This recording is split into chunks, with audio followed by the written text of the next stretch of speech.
Oke, selamat pagi semuanya. Pagi, luar biasa, tetap semangat. Ya, untuk hari ini sebelum kita melaksanakan pembelajaran, alangkah baiknya ketua kelas silakan memimpin doa, dipersilakan.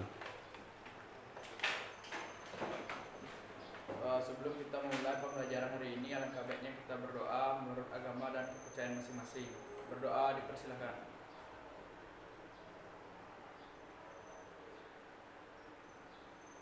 Doa selesai. Oke, selanjutnya untuk ketua kelas, karena kita harus menunjukkan sikap cinta tanah air, silakan untuk mengucapkan Pancasila. Silakan. Pancasila. Satu. Ketuhanan yang Maha Esa. Ketuhanan yang Maha Esa. Dua. Kemanusiaan yang adil dan beradab. Kemanusiaan yang adil dan beradab. Tiga. Persatuan Indonesia. Persatuan Indonesia. Empat. Kerakyatan yang dipimpin oleh hikmat kebijaksanaan dalam permusyawaratan perwakilan. Kerakyatan yang dipimpin oleh hikmat kebijaksanaan dalam permusyawaratan perwakilan. Lima. Keadilan sosial bagi seluruh rakyat Indonesia. Keadilan sosial bagi seluruh rakyat Indonesia. Oke, ya silakan duduk. Ya, untuk selanjutnya Bapak ngecek dulu ya kehadiran, apakah di antara kalian ada yang tidak hadir ataupun sakit. Ya, untuk pengecekan kehadiran Bapak mulai. Yang pertama, Aditya. Hadir, Pak. Kadek Wahyu Adiwiguna. Hezron Kristanto. Gede Anugrah Sucipta. Igusti Bagus Oka. Agus Dwija. Adi Irawan. Septa Prayuda. Sakit ya. Made Andika. Arya Pranajaya. Arya Sadu Gunawan. Dio Ari Sutayama. Oke. Ya, berarti teman kalian Septa Prayuda sakit ya. Oke. Sebelum pembelajaran dimulai, Bapak cek dulu kesehatan kalian. Apa kalian sehat pada hari ini? Sehat ya. Pada semangat. Ya, untuk kalian tetap jaga kesehatan, tetap jaga diri kalian agar kedepannya kalian tetap selalu fit dan sehat selalu. Ya, kita doakan untuk Septa, semoga pertemuan selanjutnya dia bisa ikut bergabung dan sehat kembali. Ya, untuk hari ini kalian sudah sarapan ya? Sudah. Ya, nanti kalau ada yang belum enggak? Ada. Ya, kalau ada yang belum sarapan, nanti pas istirahat kita bisa sarapan ataupun makan di kantin. Ya, selanjutnya di sini Bapak akan menyampaikan manfaat apa yang kalian dapatkan atau kalian terima dalam proses pembelajaran kita kali ini. Ya, khususnya pada materi mendiagnosis kerusakan sistem pelumas. Ya, jadi jelas manfaatnya yang kalian dapatkan itu kalian bisa menerapkan ilmu kalian ketika kalian itu pada saat magang ataupun ketemu permasalahan di jalan dan menemukan permasalahan seperti ini, kalian bisa mengatasinya. Ya, selanjutnya untuk tujuan pembelajaran kita hari ini, ya, di mana di sana ada 2 KD. Ya, 2 KD. Yang pertama itu KD mendiagnosis kerusakan pada sistem pelumasan, ya, dan yang kedua adalah memperbaiki sistem pelumasan. Ya. Nah, untuk pertemuan kita yang pertama, ya, khususnya pertemuan di kelas atau teori, itu kita membahas yaitu mendiagnosis kerusakan sistem pelumasan. Ya, jadi di sana ada 2 tujuan pembelajaran yang harus kalian capai. Ya, yang pertama adalah kalian mampu menjelaskan fungsi dari sistem pelumasan. Dan yang kedua, kalian harus bisa mendiagnosis kerusakan sistem pelumasan. Ya, jadi Bapak harapkan indikator pencapaian yang kalian capai itu kalian kompeten ya pada pembelajaran kita hari ini. Jelas sampai sini? Jelas ya. Selanjutnya, sebelum pelajaran dimulai, Bapak ingin mengaitkan pembelajaran kita sebelumnya. Ya, jadi pembelajaran kita kali ini saling berhubungannya antara pelajaran yang sebelumnya. Ya, ada yang masih ingat pembelajaran kita kemarin tentang apa? Ya, mekanisme blok silinder. Nah, kira-kira ada nggak keterkaitan antara mekanisme blok silinder dengan sistem pelumasan? Ada yang bisa jawab? Oke, silakan, Oka. Menurut saya ada kaitan. Ada kaitannya. Di mana kaitannya? Di dinding silinder yang dilumasi. Oke, dinding silinder yang dilumasi. Oke, dinding silinder yang dilumasi oleh piston. Oke, ada lagi? Kita tampung dulu ya jawabannya, Oka. Ada lagi? Ada? Tidak ada. Oke. Jadi kaitannya dengan hubungan materi yang sebelumnya antara sistem pelumasan dengan mekanisme blok silinder itu memang sangat berkaitan. Karena apa? Pada saat mekanisme blok silinder itu bekerja, dia membutuhkan sistem pelumasan. Agar apa? Agar mencegah terjadinya gesekan kedua benda logam. Ya, kalau kedua logam itu bergesekan tanpa adanya sistem pelumasan, apa yang akan terjadi? Ya, yang terjadi apa? Ya, yang pertama macet, yang kedua terjadinya keausan yang lebih parah. Ya, jelas sampai sini? Ya, jadi itu kaitan antara sistem pelumasan dan mekanisme blok silinder di materi sebelumnya. Jelas sampai sini ya?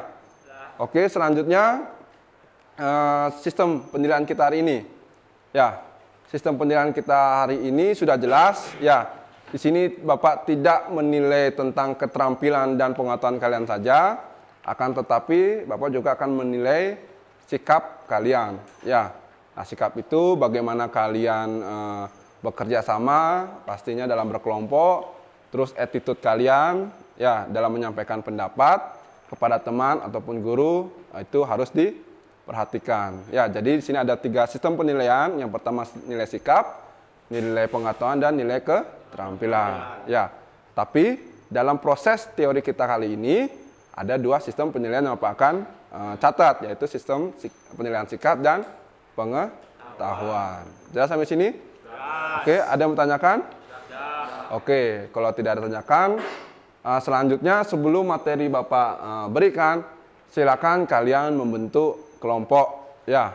Karena nanti pada saat diskusi itu kalian lakukan bersama teman untuk menemukan suatu permasalahan atau solusi. Ya, silakan dibentuk kelompoknya. Ya, kelompoknya seperti minggu depan ya? Minggu lalu.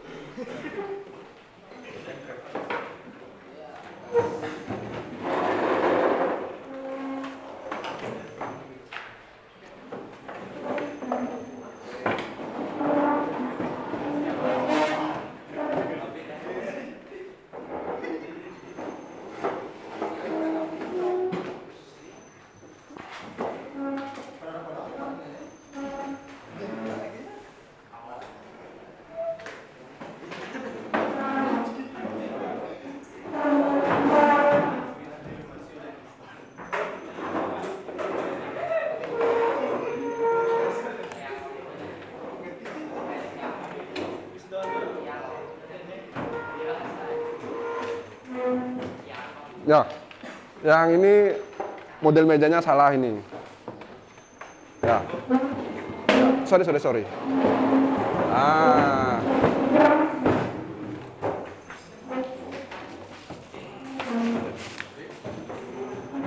Bisa dikit? Ya.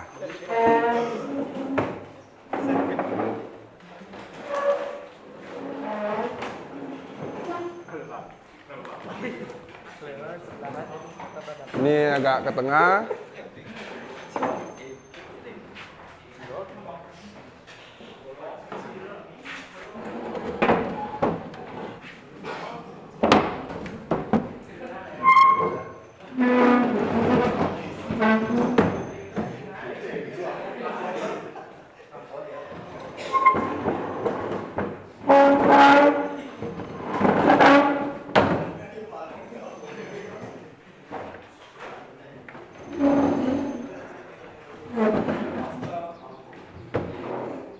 Ya, ini punya siapa?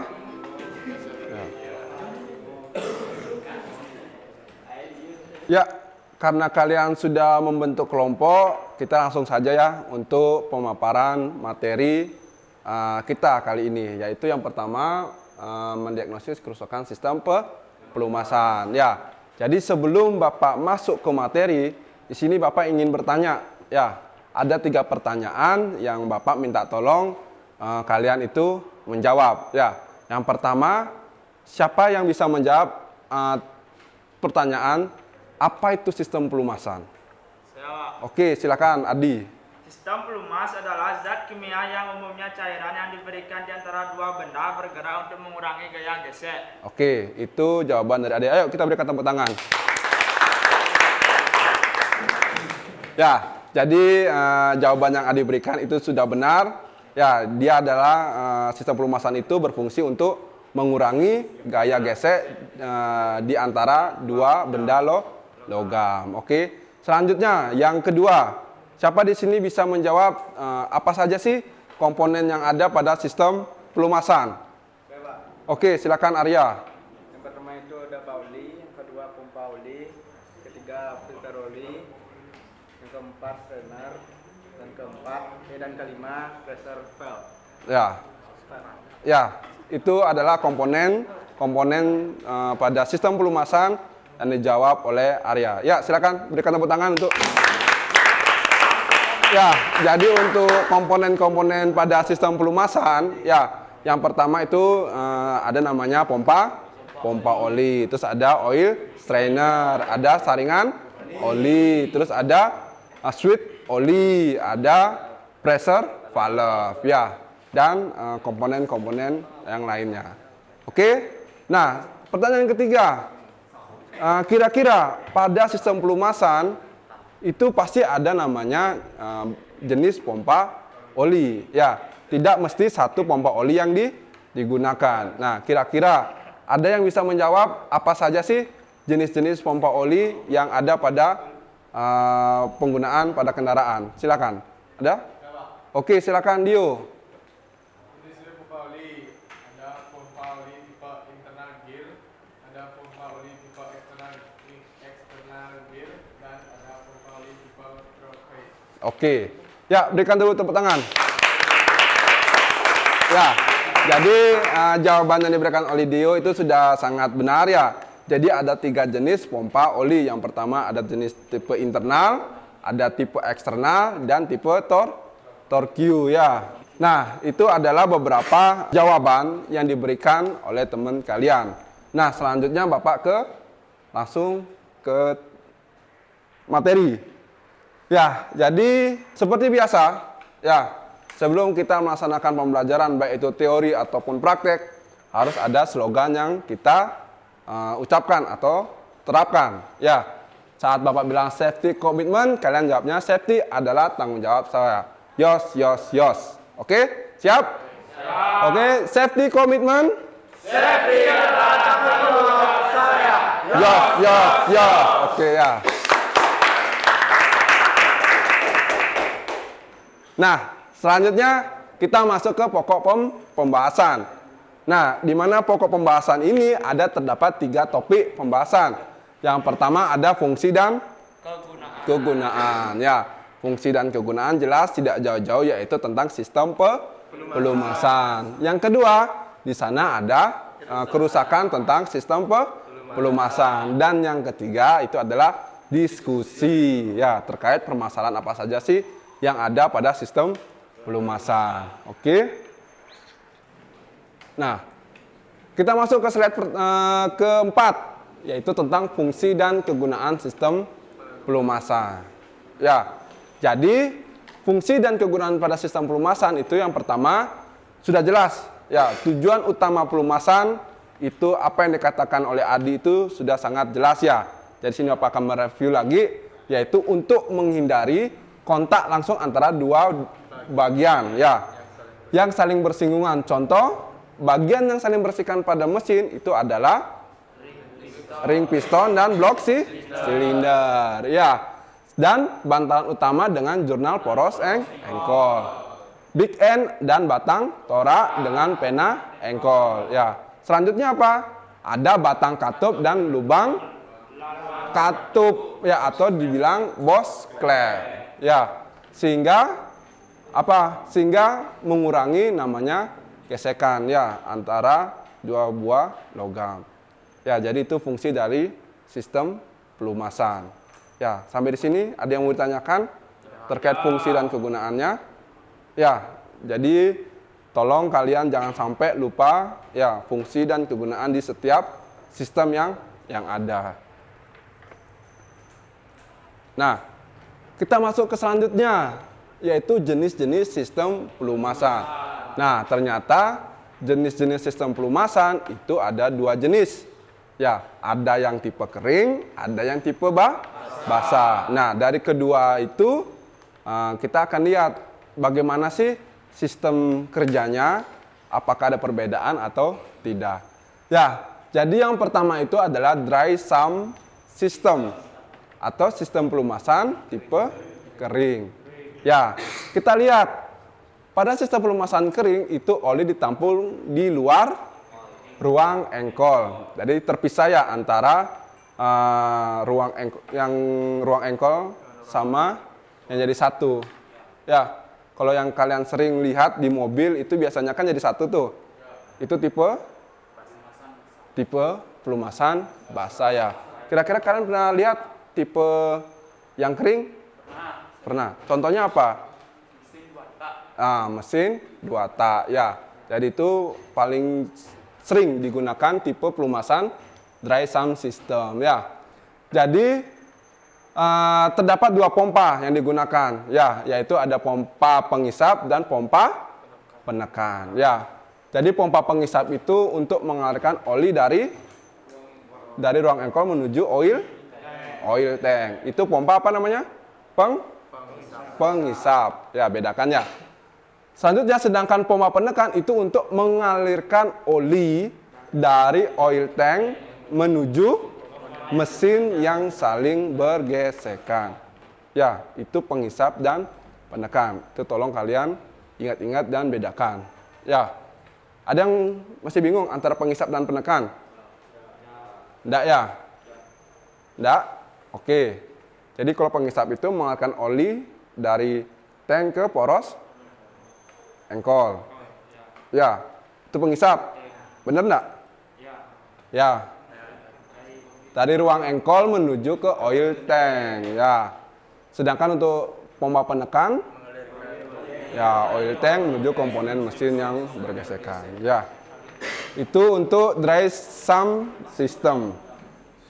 Nah, kalau ini yang sering kita lihat tipenya wet sump system. Ya, di mana pada sistem pelumasan basah, oli itu ditampung di ruang engkol. Ya, biasanya tertampung, nama komponennya itu adalah oil pan. Ya, fungsinya menampung cairan pelumasan. Ya, jadi terdapat satu pompa oli yang berfungsi untuk mengalirkan oli ke poros engkol, terus gigi-gigi persneling. Ya, terus ada poros nok dan rantai mesin. Ya, tapi kalau kita lihat yang model ini biasanya ada pada kendaraan roda 2 yang kalian lihat di gambar. Ya, kalau roda 4 itu beda ya. Ya, jenis konstruksi mesinnya itu berbeda. Ya, karena kalau di roda 4 itu pompa oli tidak menyalurkan cairan pelumasan itu ke gigi persneling. Itu ada dua sistem yang berbeda ya. Jadi kalau untuk roda 2 memang benar ya, sistem pelumasannya untuk membasahi komponen-komponen pada mesin dan juga membasahi komponen-komponen persneling. Ya. Sampai sini ada yang menanyakan? Oke, kalau tidak ada, kita lanjut komponen sistem pelumasan. Ya, yang pertama itu namanya oil punch atau oil punch. Ya, jadi ada dua komponen penting. Ya, yang pertama itu adalah separator dan drain hole. Ya, fungsinya apa? Fungsinya panci oli itu dipasang pada blok motor paling bawah untuk berfungsi sebagai penampung oli kendaraan atau oli motor. Ya, drain hole itu fungsinya apa? Fungsinya? Untuk membuang oli. Ya, drain hole sudah jelas itu fungsinya untuk tempat saluran pembuangan oli ya. Pada saat kita ingin mengganti oli yang baru ya.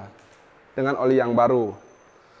Nah, itu untuk oil punch. Selanjutnya jenis saringan oli ya. Yang pertama kita lihat itu saringan oli jenis elemen ya atau terpisah ya. Cara kerjanya kalian perhatikan itu oli dari pompa oli ya.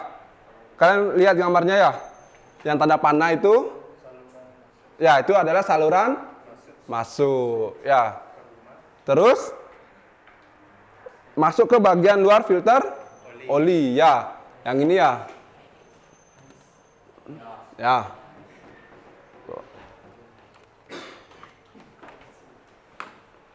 Nah, di sini dia.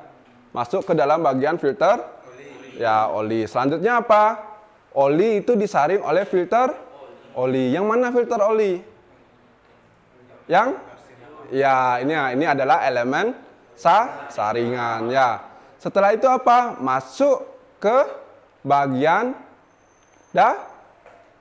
dalam ya. Setelah dia masuk, dia akan keluar ke saluran keluar ya. Jadi saluran keluar ini adalah jalur atau saluran untuk oli yang sudah bersih atau oli yang sudah disaring ya. Nah, selanjutnya ini ada katup bypass ya. Fungsinya apa? Apa? Katup bypass berfungsi Apabila saringan oli itu kotor, oli akan diteruskan melalui katup bypass. Nah, ya, itu fungsi dari katup bypass. Ya, jadi pada saat saringan oli ini kotor, ya, otomatis tekanan di dalam saringan oli ini akan meningkat. Ya, ketika tekanan ini meningkat, otomatis katup bypass ini akan tertekan, ya, atau terbuka sehingga apa? Olinya ini masuk ke saluran keluar. Nah, akan tetapi apa? Oli yang masuk dan keluar itu dalam kondisi yang masih kotor ya. Jadi ini tetap masih bisa digunakan, tapi konsekuensinya mesin kalian akan cepat rusak ya. Apalagi kalau cairan ini mengandung gram ya. Tahu gram? Tahu. Nah, itu sangat berbahaya. Nah, selanjutnya kita ke tipe B, yaitu saringan oli jenis cartridge. Nah, ini paling sering kalian gunakan ya? Paling sering kalian gunakan dan paling sering ditemukan atau ditemui. Ya, cara kerjanya sama, ya hanya saja lubang masuk dan lubang keluarnya yang berbeda. Ya, jadi oli dari pompa masuk dari bagian luar atau lubang kecil yang jumlahnya banyak. Ini dia ya. Ada 1, 2, 3, 4. Itu jalur oli masuk. Ya. Selanjutnya apa? Oli itu akan disaring oleh filter. Ini dia filternya. Nih. Ini dalam. Ya. Setelah oli itu disaring, ya, kemudian oli bersih itu keluar melalui satu lubang besar. Ya, ini ya. Aduh, sorry. Ya, menuju pemakai. Ya, jadi pemakainya itu bisa apa? Ada bisa poros engkol, ada blok silinder, ada ring piston, ada apa lagi namanya? Poros no, ada mekanisme katup dan sebagainya yang butuh pelumasan. Ya.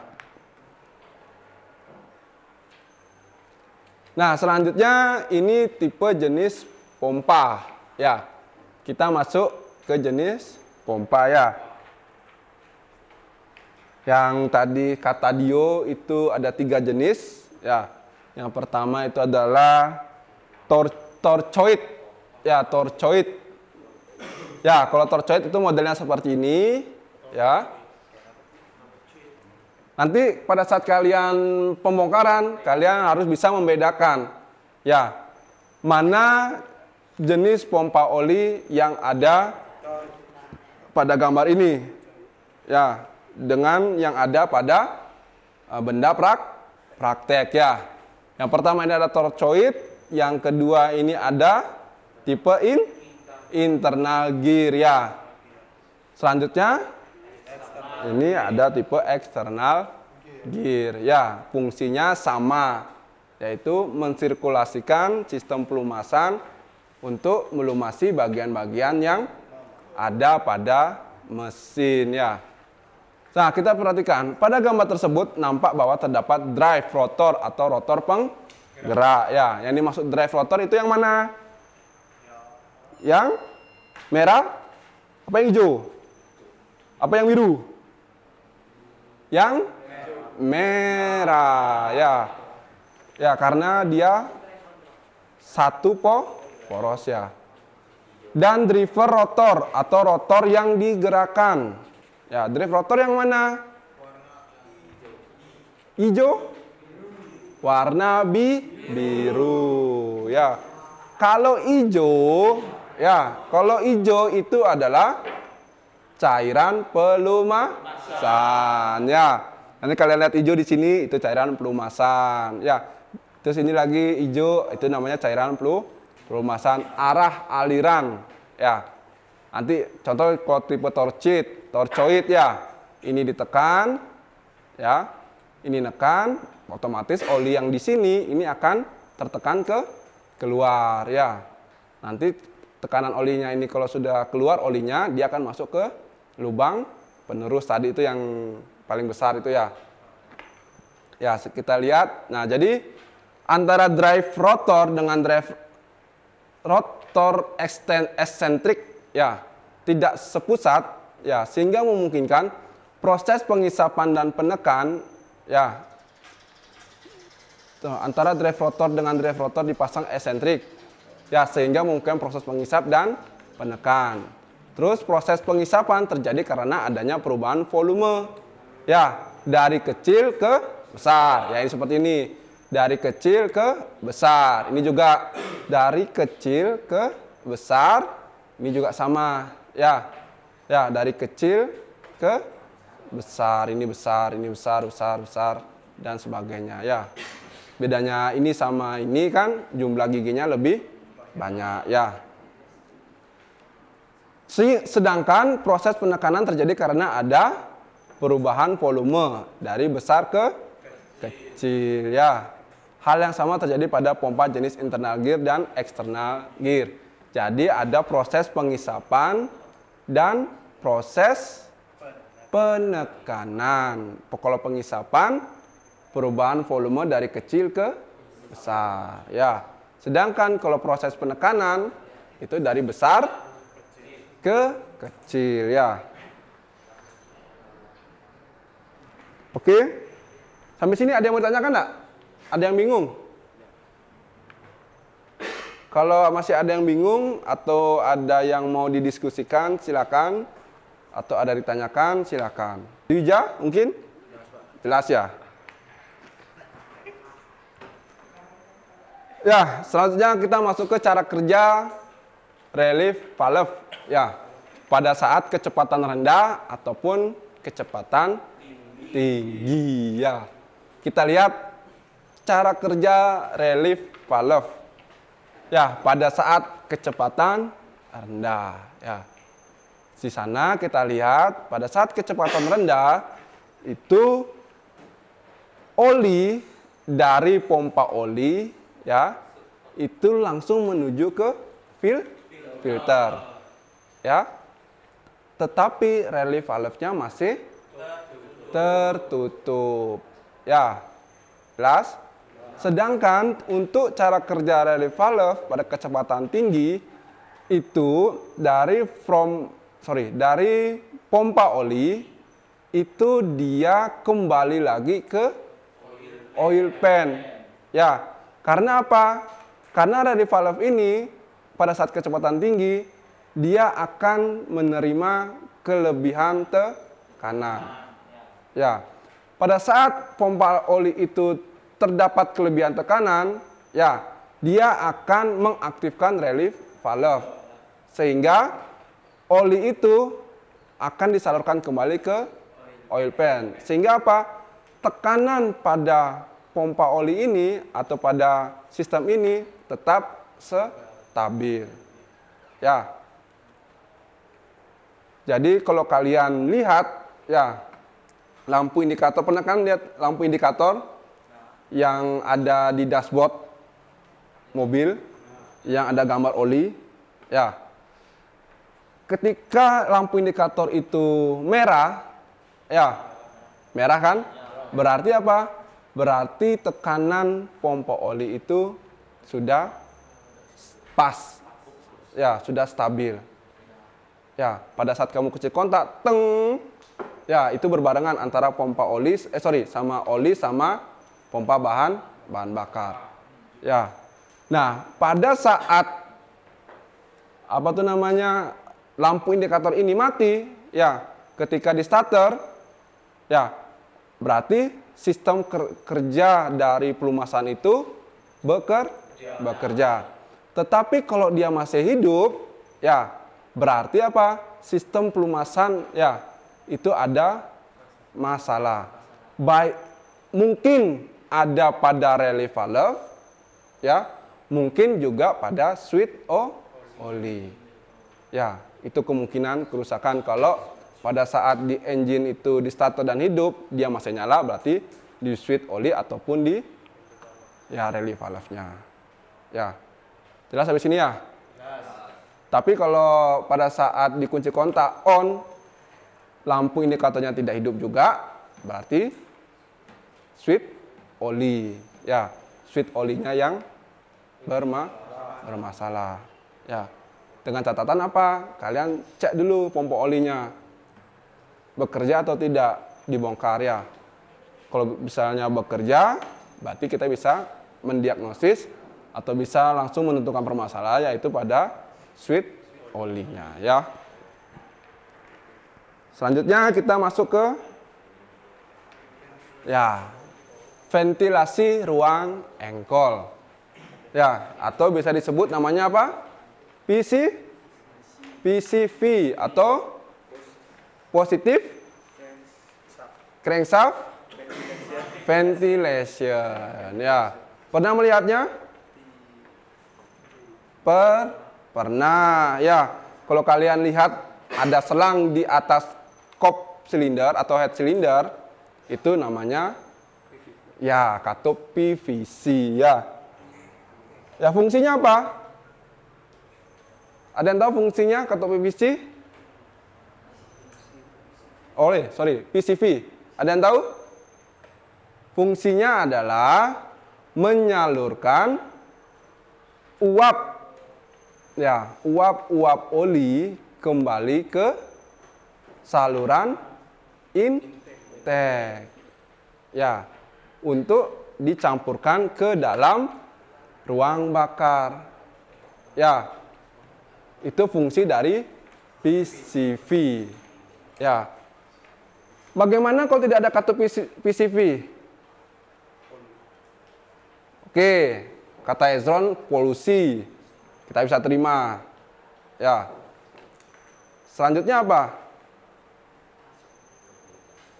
Dampak terbesar, ya, ketika katup PCV ini tidak ada, ya, head cylinder atau kop, ya, itu bisa meledak, ya, karena tidak ada apa? Tidak ada lubang ventilasi, ya. Pada saat mobil ini bekerja, ya, otomatis suhu meningkat, ya.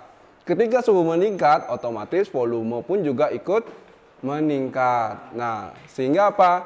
Ketika ada PCV ini, uap-uap ataupun tekanan yang ada pada head cylinder ini disalurkan ke dalam intake manifold, ya, yang dimanfaatkan lagi untuk proses pembakaran. Ya, itu adalah komponen PCV, ya. atau positive crankcase ventilation ya. Nah, untuk PCV tersendiri itu ada dua jenis ya. Yang pertama kita lihat di depan ini adalah PCV sistem tipe 1 ya. Di mana pada sistem PCV tipe 1 ini terlihat ada breather hose 1 dan breather hose 2 ya. Kita lihat pada gambar.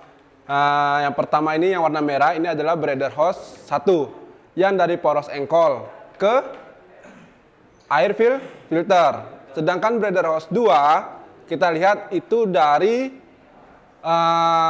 kop silinder atau kepala silinder menuju ke intake manifold ya. Untuk mengatur kebutuhan blow by gas ya. Blow by gas itu istilahnya aliran udara pada saat suhunya itu tinggi ya. Jadi pada saat mesin itu berputar stasioner atau putaran idle dan kecepatan rendah, blow by gas dari ruang engkol ke ruang bakar ya. Yang ini ya. Ya. Dari ruang engkol ke ruang bakar, ini kan ruang bakar. Itu melalui breather hose nomor 2. Ya. Lihat, perhatikan. Ya, ini alurannya ya. Dari ruang bakar menuju ruang engkol, naik menuju breather hose 2. Setelah itu kembali masuk ke dalam intake manifold. Setelah intake manifold, dia langsung masuk ke dalam masing-masing ruang bakar. Ya, itu untuk yang breather hose 2. Ya, karena apa? Karena kevakuman di bawah katup ini ya. Kevakuman di bawah katup itu lebih besar dibandingkan di atas katup. Ya. Terus pada putaran tinggi, tadi putaran rendah, sekarang putaran tinggi. Blow by gas akan mengalir melalui breather hose 1. Karena kevakuman di atas katup, yang ini ya. Ya, di atas katup itu lebih besar dibandingkan di bawah katup gas ya. Jadi dia blow by gasnya itu masuk ke breather hose ya, dari breather hose masuk lagi ke apa namanya? Filter ya, air filter. Setelah dari air filter dia menuju ke intake manifold juga ya. Jadi itu tipe PCV tipe 1 ya. Nah, selanjutnya kita lanjut ke PCV sistem tipe 2. Ya, kita perhatikan gambar. Itu yang pertama, jika katup PCV itu tersumbat, blow by gas tidak dapat menyala kembali, ya, atau tidak dapat berfungsi. Sehingga apa? Sehingga blow by gas itu dilepas ke atmosfer atau ke udara bebas. Ya, jadi ini yang digambar ini adalah sirkulasi dari PCV sistem tipe 2. Ya. Coba kita lihat penjelasannya. Pada sistem PCV tipe 2, kebutuhan blow by gas itu diatur oleh katup PCV, ya, atau positive crankcase ventilation. Jadi gambar tersebut menunjukkan bahwa katup PCV itu dihubungkan dengan intake manifold. Ya, kita lihat mana intake manifold. Ini ya. Ini intake manifold, yang ini PCV. Ya. Tadi saya mana intake manifold. Setelah katup gas katup PCV akan semakin menutup saluran pada saat mesin itu berputar pada kecepatan rendah. Karena pada saat ini kevakumannya meningkat. Ya, jadi pada saat putaran mesin itu kecepatan rendah, ya, kevakumannya meningkat. Akan tetapi pada saat putaran tinggi itu kevakumannya semakin rendah. Ya, sehingga apa? Katup PCV itu akan membuka saluran semakin besar. Ya, jadi kalau putarannya tinggi, itu katup PCV akan membuka karena kevakumannya rendah. Sedangkan kalau rendah, malah apa? Kevakumannya tinggi. Terus PCV-nya akan tertutup. Jadi dia berbanding terbalik. Ya, beda dengan tipe 1. Kalau tipe 1 kan ada breather hose 1 sama breather hose 2 ya. Nah, kita lanjut ke slide berikutnya. Itu ada cara kerja sistem pelumasan dan video sistem pelumasan. Ya, jadi kalau kita lihat pada gambar yang ada di slide atau cara kerja sistem pelumasan ini, kira-kira di antara kalian ada yang bisa menjelaskan dari cara kerja sistem pelumas pada diagram ini?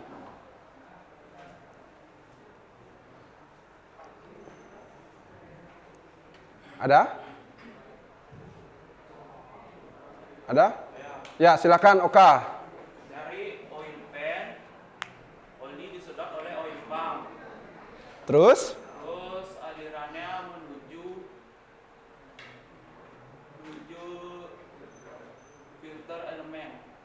Oke, filter elemen. Selanjutnya? Selanjutnya menuju engine. Oke, menuju engine. Ya. Ada lagi? Cukup? Cukup? Ya, kita berikan tepuk tangan untuk Oka ya. Jadi kalau kita lihat diagram di depan ini ya, kita bisa membedakan dulu ya, bagaimana cara kerja sistem pelumas itu pada saat normal dan bagaimana cara kerja sistem pelumasan itu pada saat tersumbat. Ya, perhatikan. Pada saat kondisi normal, ya, oli atau cairan oli itu akan disedot oleh pompa oli. Ya, ketika saluran atau tekanan oli itu stabil, maka relief valve ini tidak akan terbuka. Ya, otomatis saluran oli ini akan menuju ke filter elemen yang ada pada oil filter. Ya. Nah, kondisi tersebut itu kondisi di mana saringan oli itu tidak kondisi tersumbat. Jadi, proses saluran oli itu dibersihkan oleh filter oli, selanjutnya cairan oli itu langsung menuju ke engine ya, untuk melumasi setiap bagian-bagian komponen. Nah, dari sisa-sisa pelumasan itu akan menuju kembali ke oil pans ya. Itu kondisi saringan oli kondisinya masih normal. Kalau dia tersumbat ya, tersumbat dan kelebihan tekanan ya, saluran oli dipompa oleh oil pompa. Ya, ketika tekanan itu berlebih, otomatis relief valve akan terbuka ya. Dia akan kembalikan lagi cairan itu menuju ke oil pans ya. Nah, ketika tekanan itu stabil, cairan pelumasan itu akan menuju ke saringan oli yang disaring oleh filter elemen ya. Ketika filter elemen ini mengalami penyumbatan, cairan oli itu akan melalui bypass valve ya. Nah, ketika cairan oli itu menuju bypass valve tanpa melewati filter elemen, dia akan akan menuju atau akan keluar menuju bagian-bagian komponen engine ya. Setelah itu apa? Cairan pelumasan yang sudah dilumasi akan jatuh menuju oil pans ya, atau tempat oli atau wadah oli ya. Jadi itu adalah cara kerja sistem pelumasan ya. Jadi sampai di sini terkait gambar cara kerja sistem pelumasan, ada yang mau ditanyakan? Tidak ada? Oke, kalau tidak ada, kita lanjut ke video. Ya, kalian bisa saksikan video ya. Tolong kalian perhatikan video yang ada di depan. Seperti crankshaft dengan batang torak.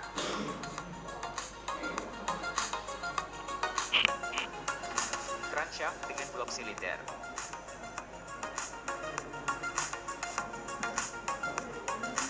Camshaft dengan blok silinder.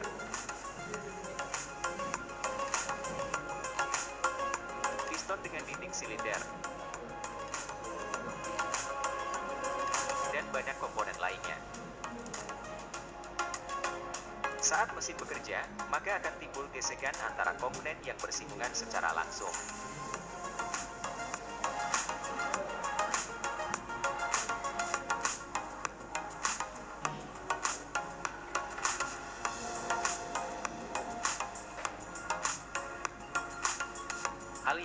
mengakibatkan menurunnya tenaga mesin dan keausan pada komponen yang bersinggungan.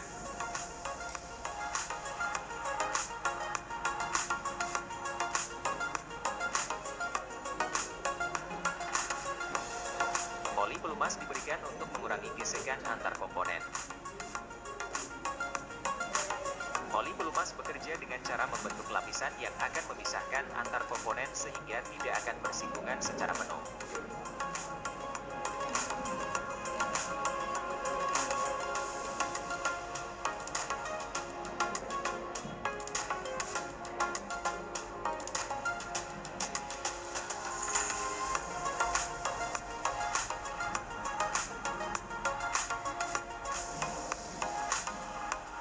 Sistem pelumasan dimulai ketika kita mengisikan oli pelumas ke dalam mesin.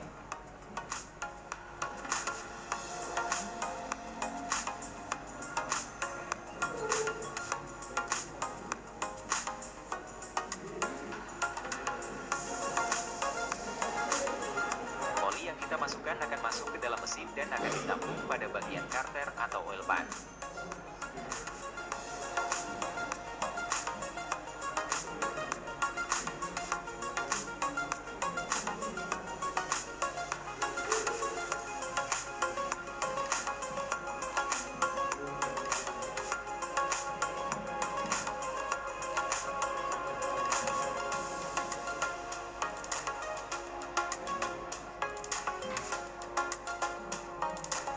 Dipstick dipasang untuk mengetahui apakah oli yang kita masukkan ke dalam mesin sudah sesuai atau belum.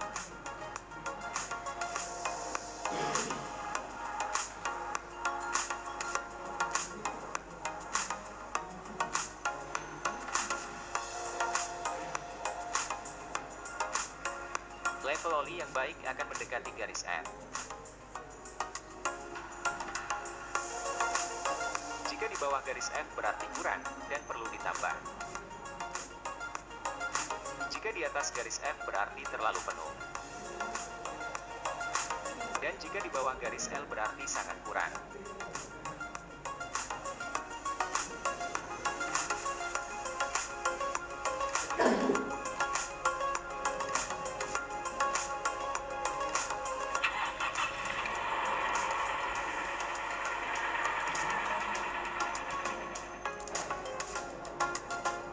Saat kita menghidupkan mesin, maka mesin akan berputar. Pompa oli akan ikut berputar dan menghisap oli dari karter atau oil pan.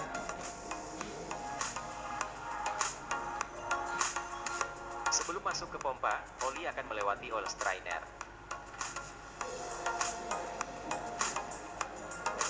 Oil strainer berfungsi menyaring oli dari partikel asing agar tidak masuk ke pompa dan mengakibatkan kerusakan pompa.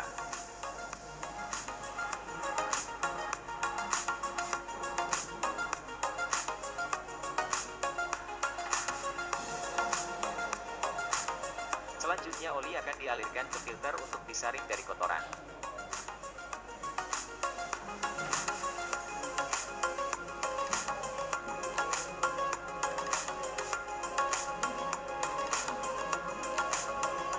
Anti-drain valve dipasang untuk mencegah oli turun ke karter kembali saat mesin berhenti berputar.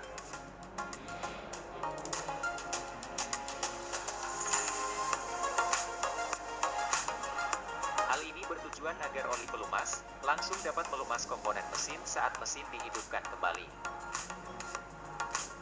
Di dalam filter oli terdapat elemen filter yang akan memisahkan oli dengan kotoran.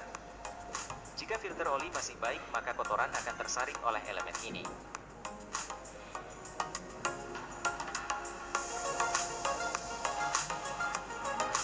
Namun jika elemen sudah terlalu kotor atau tersumbat, oli akan dilewatkan katup bypass agar oli tetap dapat diteruskan ke komponen mesin yang bergerak, dengan konsekuensi oli yang keluar dari filter adalah oli kotor karena tidak melalui proses penyaringan oleh elemen filter.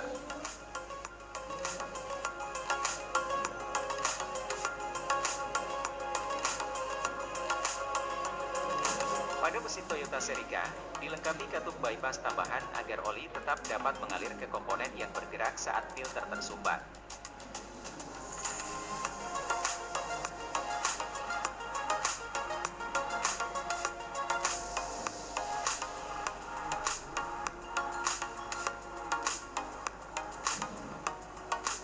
Setelah melewati filter, oli pelumas akan diteruskan ke komponen-komponen yang saling bersinggungan, seperti poros engkol dengan blok silinder.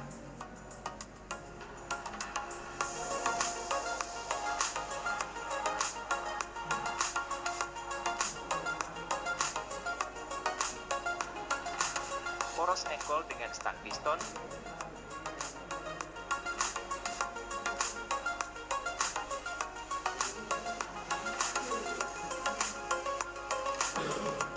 piston dengan dinding silinder,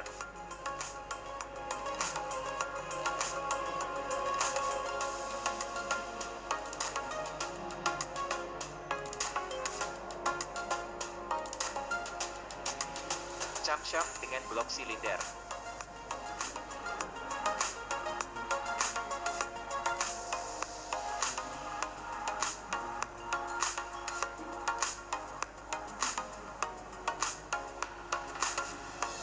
rantai timing dengan timing gear,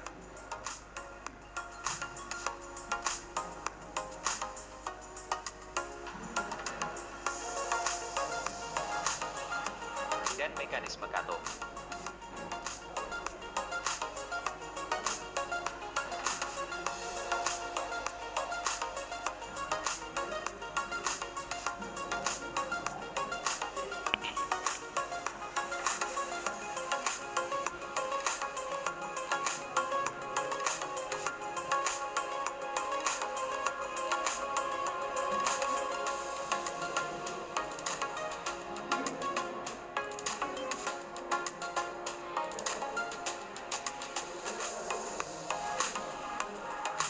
Ketika putaran mesin bertambah, maka tekanan oli yang dipompa juga akan bertambah. Hal ini akan membebani mesin dan resiko kerusakan pada filter. Oleh sebab itu relief valve dipasang untuk menjaga tekanan tetap konstan, baik pada putaran rendah maupun putaran tinggi. Ketika tekanan oli melebihi 4 kg per cm persegi, oli akan mendorong pegas yang terdapat pada relief valve dan membuka relief valve. Selanjutnya oli akan kembali ke inlet pompa sehingga tekanan pada outlet pompa akan turun.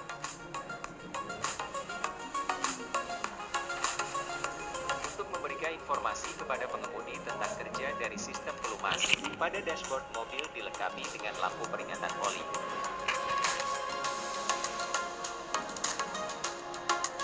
Saat kunci kontak diputar ke arah on, maka lampu akan menyala. Dan ketika mesin dihidupkan, lampu akan mati. Jika lampu ini menyala saat mesin hidup, berarti ada kegagalan pada sistem pelumasan. Untuk lebih jelasnya, mari kita pelajari cara kerjanya. Switch oli dipasangkan pada sistem pelumasan. Saat belum menerima tekanan oli, maka switch akan terhubung. Sehingga lampu pada dashboard akan menyala.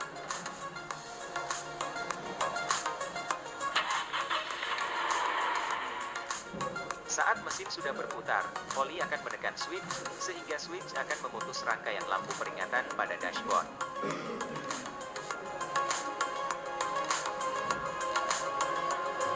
Lampu peringatan pada dashboard akan mati.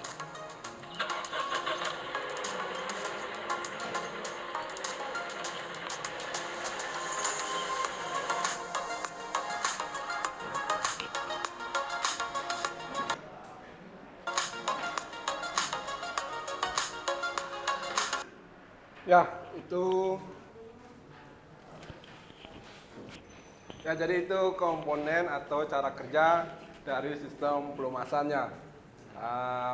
Video terkait cara kerja sistem pelumasan, setiap komponen, dan juga kerusakan ataupun kegagalan pada lampu indikator sistem pelumasan. Oke, kita lanjut. Nah, dari tayangan video ini kira-kira ada yang mau ditanyakan? Tidak? Oke.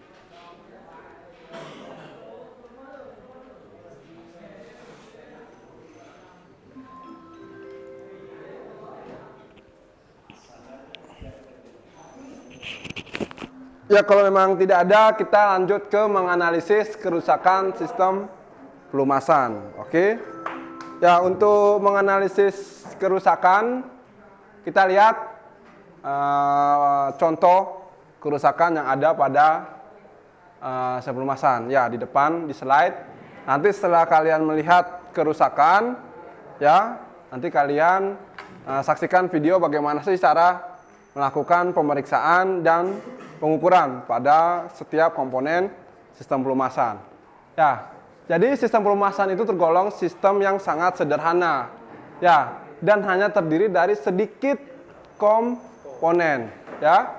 Oleh sebab itu, kerusakan dan gangguan yang terjadi pada sistem pelumasan juga tidak sebanyak pada sistem lain di mesin kendaraan, ya. Jadi ada beberapa kerusakan yang dapat terjadi pada sistem pelumasan. Jadi berikut ada beberapa penjelasan kerusakan-kerusakan sistem pelumasan pada kendaraan. Ya, coba kita perhatikan dulu sistem pelumasan pada saat pemeriksaan videonya, ya.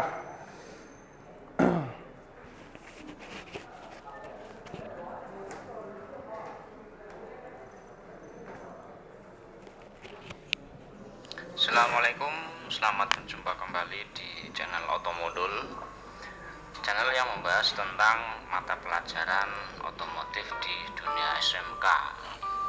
Kali ini kita akan masuk ke mata pelajaran pemeliharaan mesin kendaraan ringan kelas 12 di bab pemeriksaan sistem pelumasan. Apa saja yang perlu diperiksa di dalam sistem pelumasan, kita akan bahas satu persatu.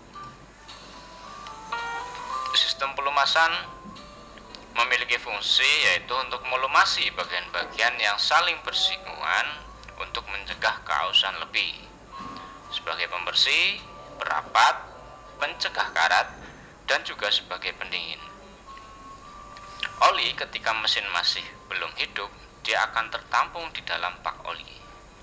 Kemudian ketika mesin sudah mulai hidup, pompa oli akan bekerja melalui putaran poros engkol, kemudian dia akan naik, dia akan masuk ke dalam saringan oli atau filter, kemudian dia akan salurannya di sensor atau dia menyalakan switch tekanan oli, kemudian oli akan dilanjutkan ke seluruh bagian komponen yang ada di mesin, sehingga fungsi ini akan bekerja. Ada fungsi-fungsi yang sudah saya sebutkan tadi, dia akan bekerja. Oke, komponen-komponen yang akan kita periksa kali ini di dalam sistem pelumasan, yang pertama ada oli sendiri, kemudian ada tekanan oli, yang nomor 3 ada filter oli, yang keempat ada pompa oli. Kita masuk yang pertama, pemeriksaan kuantitas oli. Tarik dipstick atau stick oli, kemudian bersihkan terlebih dahulu menggunakan kain. Setelah itu baru kalian masukkan kembali ke dalam lubang. Setelah itu kalian akan menariknya dan akan mendapati hasil ini. Perhatikan tanda H dan L. H ini artinya high, L artinya low atau kurang, ya. H berlebih. Oli yang baik, jumlah oli atau kuantitas yang baik adalah di antara L dan H, di antara batas minimal dan di antara batas maksimal. Oke, bisa dipahami ya. Kemudian kita akan masukkan setelah pemeriksaan kuantitas oli ke dalam lembar kerja. Hasil pemeriksaan, jumlah oli masih standar atau di antara batas maksimal dan batas minimal. Kesimpulannya, oli tidak perlu ditambah atau tidak perlu melakukan penambahan oli. Yang selanjutnya, pemeriksaan kualitas oli atau viskositas oli, ya, sama ya. Nanti ada yang menggunakan bahasa kualitas, ada yang menggunakan bahasa viskositas. Viskositas itu apa? Viskositas adalah posisinya kekentalan oli. Oli yang sudah buruk, yaitu seperti ini, ya.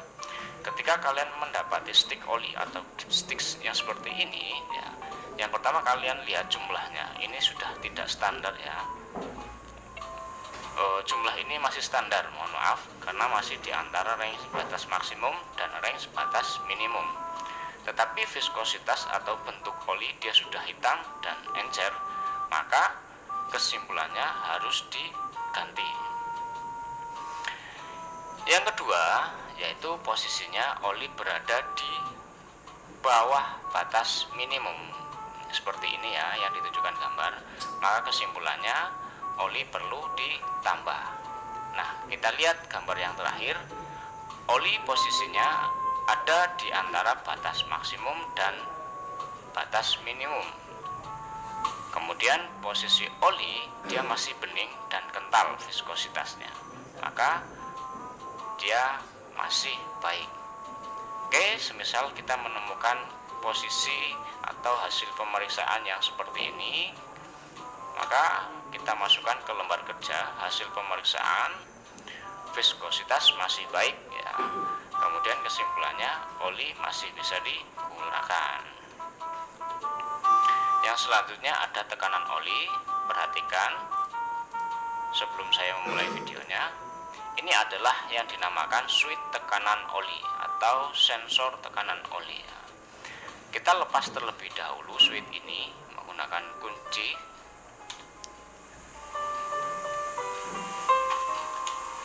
Kita lepas terlebih dahulu. Setelah itu kita pasang alat yang namanya engine oil pressure test atau alat pengukur tekanan oli ya. Nah, kita install terlebih dahulu alatnya di lubang switch oli tadi. Kita install alat. Kemudian kita nyalakan mesin di posisi idle dan di posisi RPM tertentu ya. Kita pakai 3000 RPM. Setelah itu kita baca angka yang ditunjukkan oleh jarum daripada pressure oil tadi, alat tekanan oli tadi. Oke, semisal sudah, maka kita sudah mendapatkan hasil. Kemudian kita catat di dalam lembar kerja. Kita catat ya, ini angkanya tidak sama ya. Ini kita pakai angka contoh saja ya. Nanti kalian samakan dengan hasil yang kalian lihat di sekolahan atau di bengkel praktik kalian masing-masing. Di putaran idle kita dapati nilai yaitu 29,5 dan di putaran 3000 RPM kita dapati nilai 398 ya. Nilai ini kemudian kita masukkan ke standar-standarnya. Putaran idle berapa, putaran RPM berapa. Putaran idle kita cek, dia di angka 29 atau lebih. Berarti ini lebih 0,5 ya. Berarti masih bagus. Kemudian untuk di putaran 3000 RPM, kita dapatin nilai 398. Sedangkan standarnya yaitu 245 sampai 490, masih di dalam angka ini ya. Berarti kesimpulannya tekanan oli masih baik. Yang nomor 3 ada filter oli ya. Kita lepas terlebih dahulu filter oli menggunakan special service tool ya. Kemudian kita bersihkan pengikat saringan pada permukaan yang menyentuh saringan oli, lalu masih karet gasket dengan oli mesin yang bersih. Gantilah filter oli ketika kendaraan mencapai 24.000 km atau 3 kali pergantian oli. Nah, di sini kita biasanya tidak menggunakan hasil pengukuran, tapi kita langsung saja menentukan. Kita lihat speedometernya, ini sudah di kilometer berapa atau servis kilometer berapa. Dan kemudian ini sudah pergantian oli yang keberapa. Kalau sudah masuk ke 3 kali ya, maka oli filter atau filter oil ini harus kita ganti ya. Kemudian yang nomor 4 ada pemeriksaan pompa oli. Pemeriksaan pompa oli meliputi yang pertama ada pemeriksaan celah ujung rotor ya. Gambarnya seperti ini ya, atau skemanya. Kita ukur celah antara ujung rotor ini ya. Nah, seperti ini ya. Kita cek, kita cari celahnya berapa menggunakan filler gauge ya.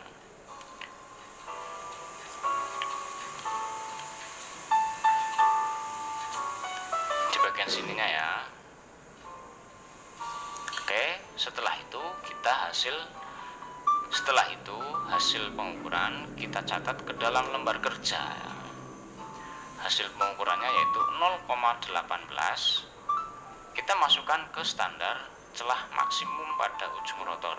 Celah maksimumnya yaitu 0,20. Sedangkan hasil pengukuran kita yaitu 0,18. Maka kesimpulannya adalah rotor masih bisa digunakan. Pemeriksaan kedua di pompa oli yaitu pemeriksaan celah driven rotor dengan bodi. Kalau tadi posisi di ujung rotor atau di sisinya seperti di sebelah sininya ya, maka kita akan mengukur celah dengan bodi pompa oli, berarti yang sebelah sini ya.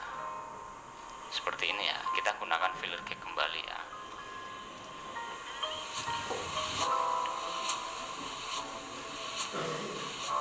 Ya, kita sudah menemukan, semisal kita ambil angka tertentu di filler gauge, kita masukkan. Nah, kita sudah menemukan hasil pengukuran ya. Kemudian kita catat hasil pengukurannya, yaitu hasil pengukuran menunjukkan 0,18 mm ya. Kita masukkan ke dalam standar maksimum celah bodi ya, yaitu 0,20. Maka kesimpulannya adalah rotor masih bisa digunakan. Kita masuk yang ketiga untuk pemeriksaan pompa oli, yaitu pemeriksaan celah sisi rotor. Nah, kita gunakan strike edge atau mistar baja ya, dilentangkan di atas seperti ini atau di sisinya. Kemudian kita ukur celahnya menggunakan filler gauge seperti ini.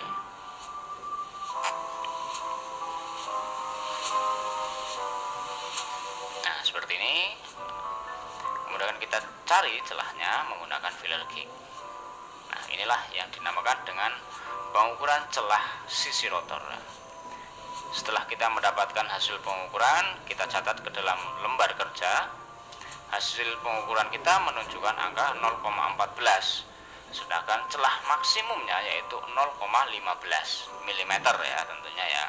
Maka kesimpulan yang perlu kita ambil atau kita tulis yaitu rotor masih bisa digunakan. Oke, begitu saja untuk pemeriksaan di dalam sistem pelumasan. Selamat berjumpa kembali di channel Otomodul. Saya akhiri, selamat malam, selamat pagi, ataupun selamat sore, dan Assalamualaikum warahmatullahi wabarakatuh. Assalamualaikum. Selamat berjumpa kembali di channel Otomodul.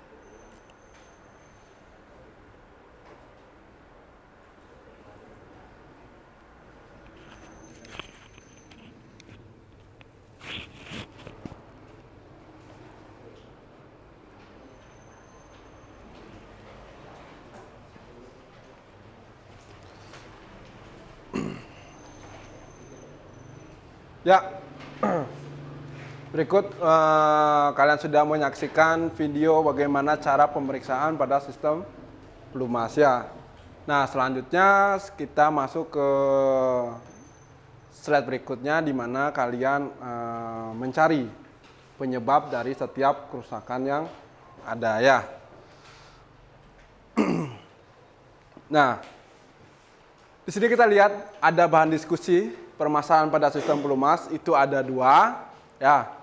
Itu yang pertama, gangguan yang ada yaitu mesin tidak dapat di starter ya, tapi tekanan oli itu tetap atau tidak ada tekanan ya. Nah, selanjutnya kalian cari kemungkinan penyebabnya ya.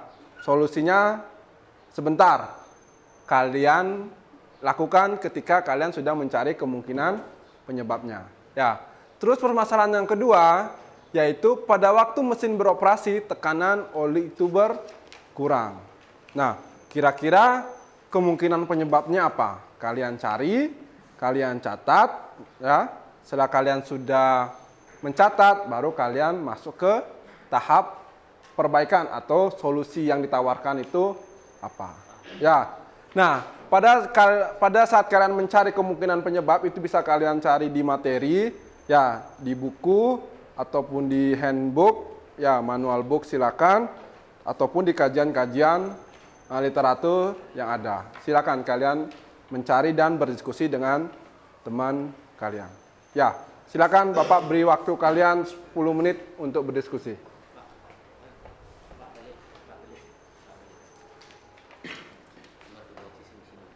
Catat, ya, ketua kelompoknya silakan didiskusikan penyebab apa saja. Ada kendala? Silakan kalian diskusi ya.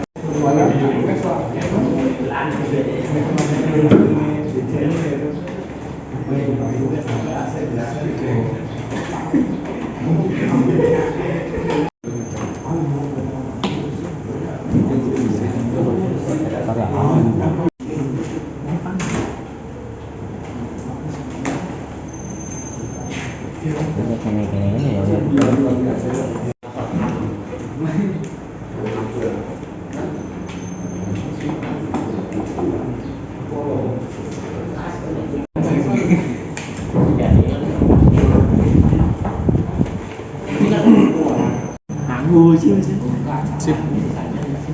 Boleh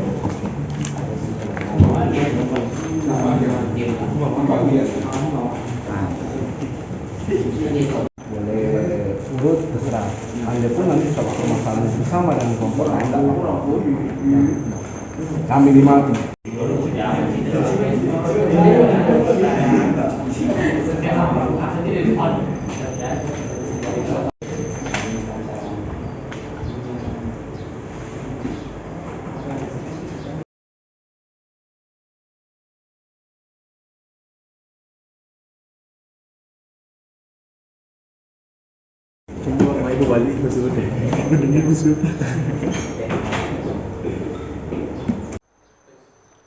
Oke, untuk kalian sudah selesai untuk mencari penyebabnya?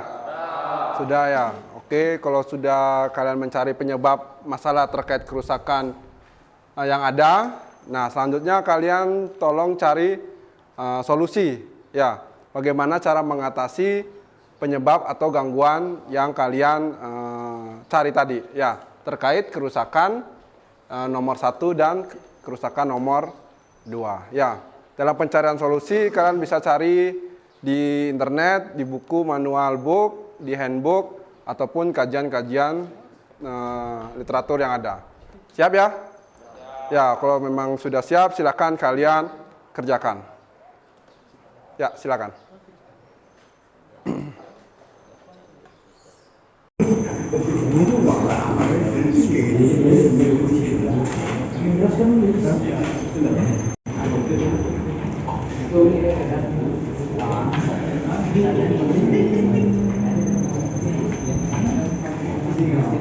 Kendala?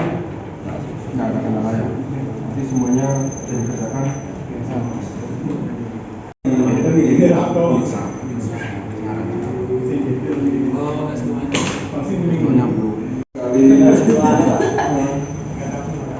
penyemangatnya di mana?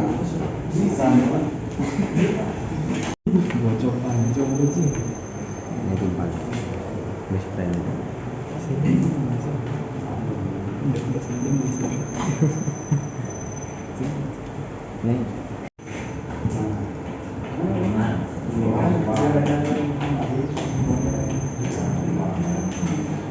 Ya, untuk selanjutnya karena kalian sudah mencari terkait penyebab masalahnya apa dan solusinya kalian sudah catat. Nah, sekalian selanjutnya buatlah laporan yang nantinya laporan itu kalian akan lakukan presentasi kelompok di depan. Nanti akan ditanggapi oleh teman-teman kelompok lainnya.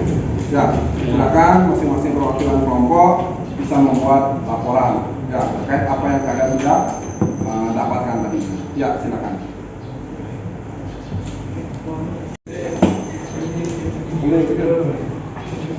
maju dulu ya.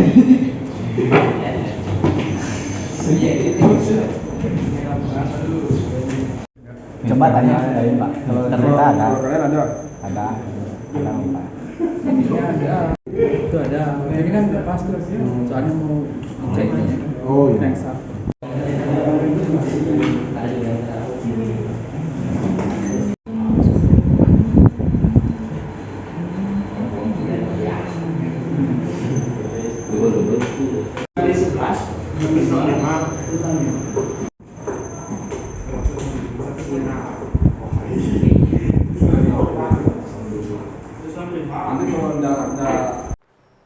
Oke, ya kalian sudah selesai ya membuat laporan hasil diskusi kalian? Sudah, kalau memang sudah, gimana? Masih semangat ya?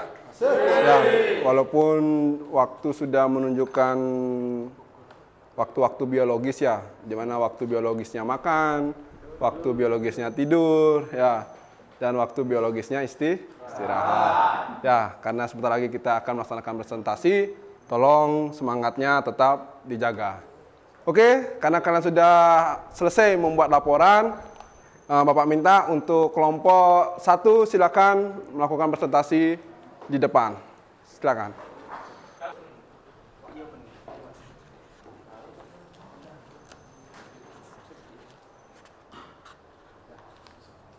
Menjadi. Om Swastiastu. Perkenalkan, kami di kelompok 1 akan presentasi hasil diskusi kami. Sebelum kami presentasi, kami akan memperkenalkan diri terlebih dahulu. Perkenalkan, nama saya Imadi Arya Pranajaya. Perkenalkan, nama saya Gusti Bagus Oka Krisnanda. Perkenalkan, nama saya Imadi Arya Sadu Gunawan. Saya Aditya Raja Andrea. Presentasi akan dilanjutkan oleh Koko. Silakan. Baik, saya akan mempresentasikan daftar gangguan kerusakan pada sistem pelumasan. Gangguan yang pertama, mesin tidak dapat starter, tetapi tekanan oli tetap atau tidak ada tekanan. Kemungkinan penyebabnya, yang pertama, alat pengukuran tekanan oli rusak. Perbaikannya, buka sending unit dan hidupkan mesin apabila oli memancar, berarti alat pengontrol rusak. Yang kedua, saringan oli tersumbat. Perbaikannya, ganti saringan oli. Mungkin segitu dari analisis gangguan mesin tidak dapat starter tapi tekanan oli tetap atau tidak ada tekanan. Mungkin ada tambahan dari kelompok lain? Ya, mungkin kelompok 2 silakan ditambahkan. Ya, Ezron apa Adi? Silakan, Adi. Saya sedikit menambahkan di kemungkinan penyebabnya, yaitu minyak pelumas terlalu sedikit. Bisa jadi penyebab mesin tidak dapat starter. Ya. Terima kasih atas masukannya, Adi. Nah, selanjutnya ada lagi dari kelompok 3. Ada yang mau ditambahkan? Oke, dari kelompok 3 cukup. Ya, selanjutnya. Di sini saya akan melanjutkan presentasi dari Oko.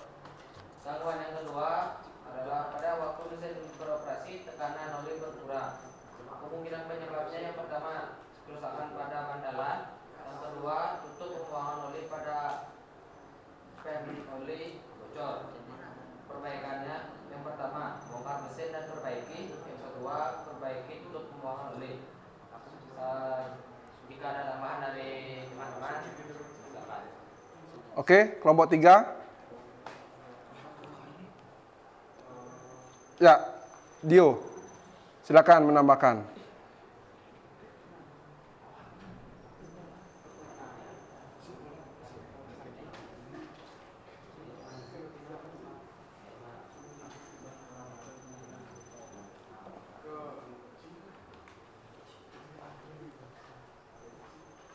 Ya, silakan. Tidak apa-apa. Kemungkinan penyebabnya seal pada poros engkol bocor. Ya, katanya kelompok 3 penambahan dari siapa namanya? Dio. Itu seal pada poros engkol bocor. Nah, kira-kira Dio solusinya gimana kalau seal pada poros engkol itu bocor? Solusinya ganti seal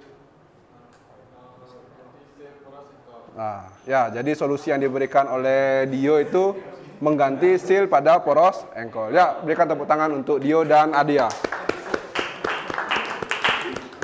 Ya, selanjutnya silakan. Sekianlah presentasi dari kelompok 1. Apabila ada salah kata dari kelompok kami mohon maaf. Sekian, saya tutup dengan Parama Santi. Om Santi, Santi, Santi. Ya, silakan duduk. Tepuk tangan. Oke, selanjutnya kelompok 2.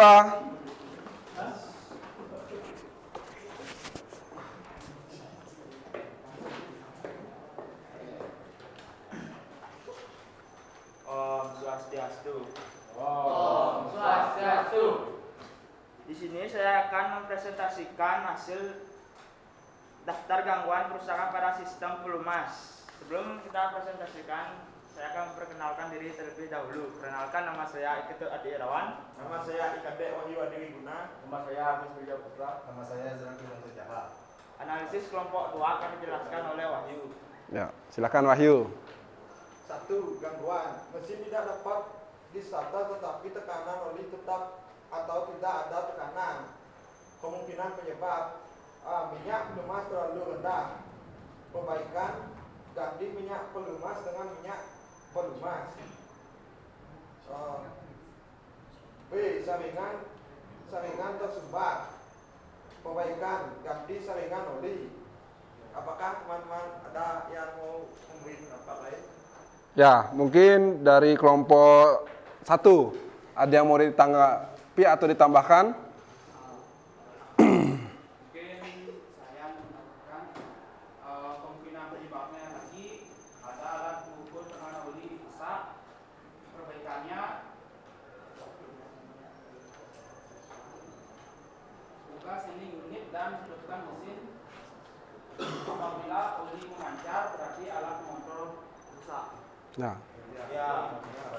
Ya, itu tambahan dari Oka. Mungkin dari kelompok 3. Ya, silakan Andika ingin menambahkan. Kemungkinan penyebabnya saringan oli tersumbat. Perbaikannya ganti saringan oli. Oke, ya. Ya, berikan tepuk tangan dulu atas penambahan dari Andika dan Oka ya. Akan dilanjutkan oleh Agus Wijaya.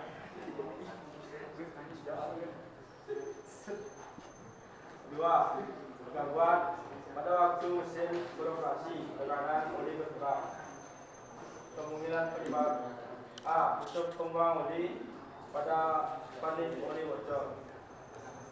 Perbaikan, bongkar mesin dan perbaiki.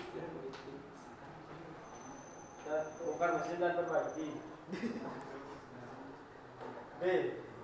Seal pada poros engkol bocor. Perbaikannya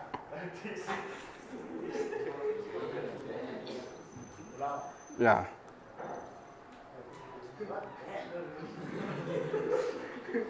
Ya, selanjutnya permasalahan yang kedua katanya Dwija itu seal pada poros engkol bocor ya. ya Nah, sekarang solusinya gimana Dwija? harus diganti, Pak. Harus diganti.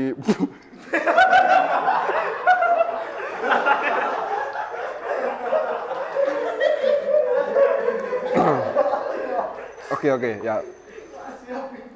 Ya, berarti jawaban mungkin di sini Bapak akan menjelaskan jawaban yang paling tepat dari Dwija itu terkait seal pada poros engkol bocor yang memang harus diganti.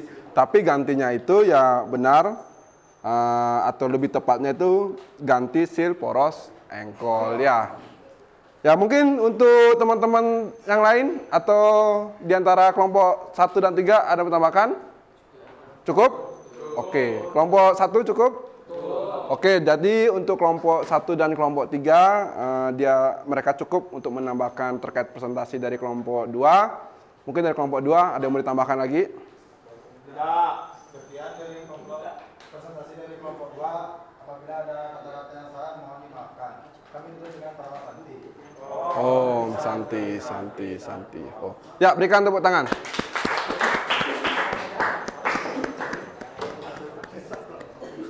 Oke, selanjutnya kelompok 3.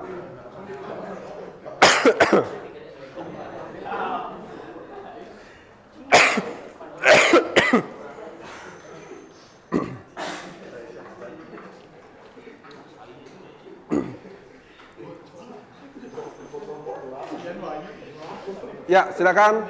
Kita berikan waktu dan kesempatan untuk kelompok 3. Kelompok 1 dan kelompok 2 mohon perhatiannya. Ya, silakan. Om Swastiastu. Kami dari kelompok 3 ingin mempresentasikan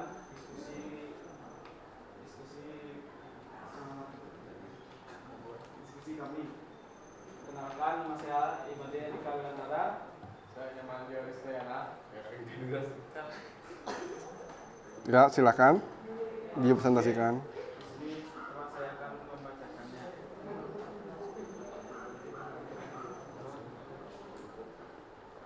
Mesin tidak dapat di-starter, tetapi tekanan oli tetap atau tidak ada tekanan, kemungkinan penyebabnya minyak pelumas terlalu rendah dan saringan oli tersumbat.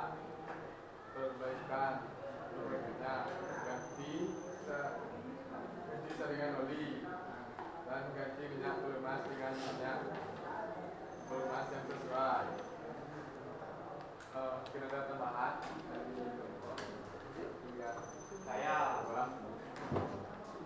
saya akan menambahkan kemungkinan penyebabnya minyak pelumas terlalu rendah, perbaikannya ganti minyak pelumas dengan minyak pelumas yang sesuai.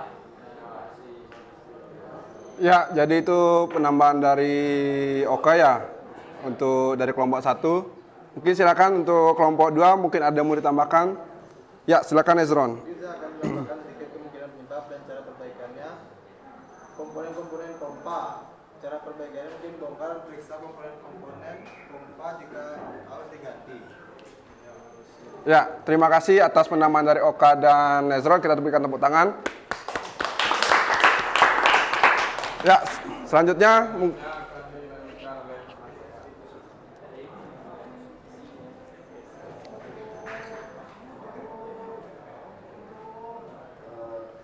gangguan pada waktu mesin beroperasi, tekanan lebih berkurang. Kemungkinan penyebabnya untuk pembuangan oli pada manifold oli bocor. Kekentalan minyak pelumas berkurang karena mesin terlalu panas. Perbaikan ganti sel proses mesin dan perbaiki. Oke. Ada lagi? Mungkin dari kelompok 1 sama kelompok 2 ada yang mau ditambahkan? Ya, silakan Adi. Ini saya sedikit menambah kemungkinan penyebab dan perbaikannya, yaitu seal pada poros engkol bocor. Perbaikannya adalah harus diganti seal poros engkol. Ya, itu penambahan dari Adi kelompok 2. Dari kelompok 1? Tidak ada? Oke, kalau tidak ada ditambahkan nanti kelompok 3? Cukup? Oke, kalau cukup, ya silakan ditutup. Demikian presentasi dari kelompok 3. Saya tutup dengan nama Santi. Om Santi, Santi, Santi, Santi. Om. Ya, berikan tepuk tangan.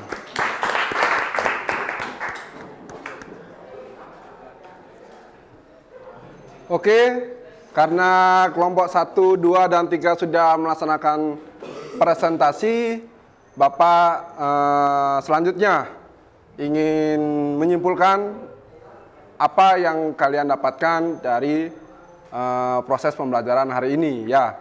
Jadi yang pertama, kalian sudah bisa atau sudah mengetahui dari fungsi sistem pelumasan pada kendaraan, baik itu roda 2 ataupun roda 4. Tapi di sini kita ditekankan ke roda 4 ya.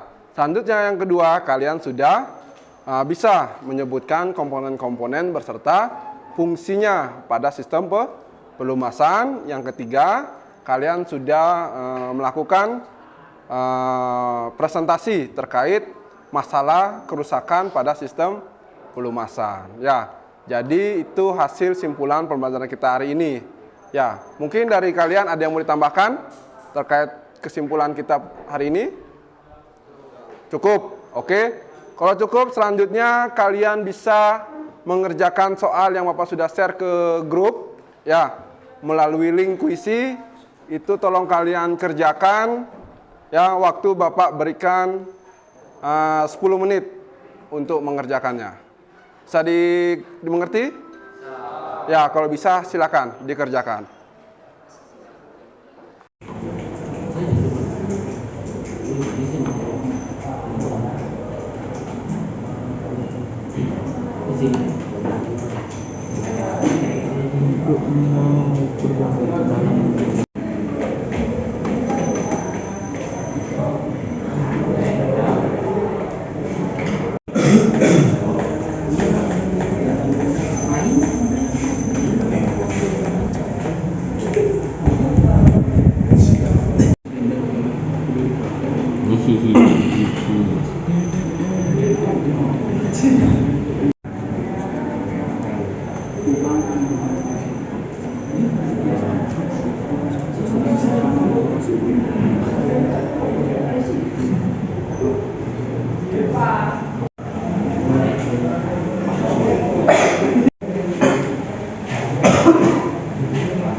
Ya, waktu kalian lagi 3 menit.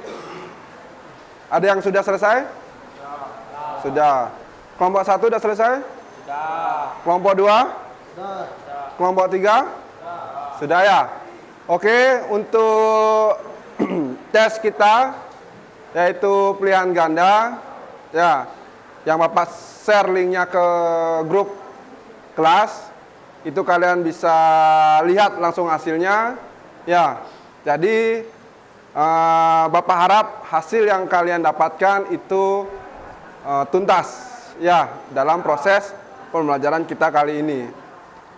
Selanjutnya pertemuan berikutnya ya, yaitu proses pembelajaran praktek ya di bengkel. Bapak minta tolong kalian tolong print LKPD-nya dan pelajari LKPD-nya untuk persiapan praktek kita minggu depan. Jelas sampai sini? Ya. Oke. Sampai di sini ada mau tanyakan untuk pertemuan kita selanjutnya? Ya. Oke, kalau memang tidak ada, silakan kalian beres-beres, diatur lagi kursinya, mejanya, kita melaksanakan pembersihan. Ya, silakan.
Ya, silakan dibersihkan ya. Ambil sapunya, sampah-sampah di kolam. Botol-botol silakan dibuang.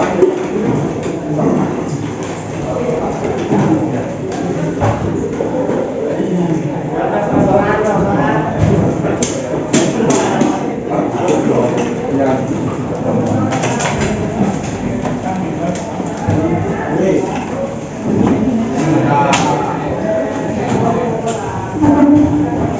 Ya,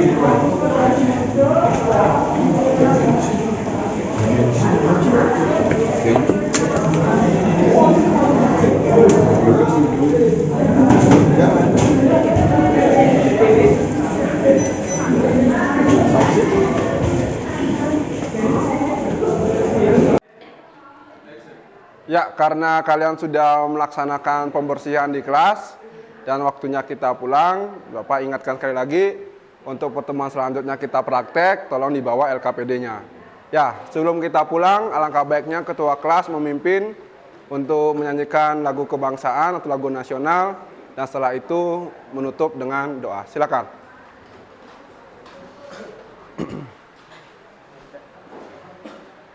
Baiklah teman-teman, sebelum kita mengakhiri kegiatan, alangkah baiknya kita menyanyikan lagu 17 Agustus. Oke. 1, 2, 3, mulai. 17 Agustus tahun 45, itulah hari kemerdekaan kita. Merdeka, nusa dan bangsa, hari lahirnya bangsa Indonesia. Merdeka, sekali merdeka tetap merdeka, selama hayat masih dikandung badan. Kita tetap setia membela negara Indonesia. Kita tetap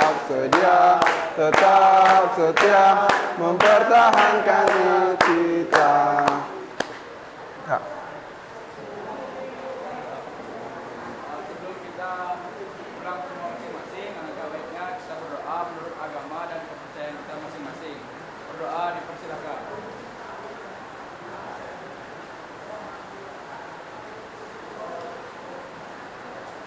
Doa selesai.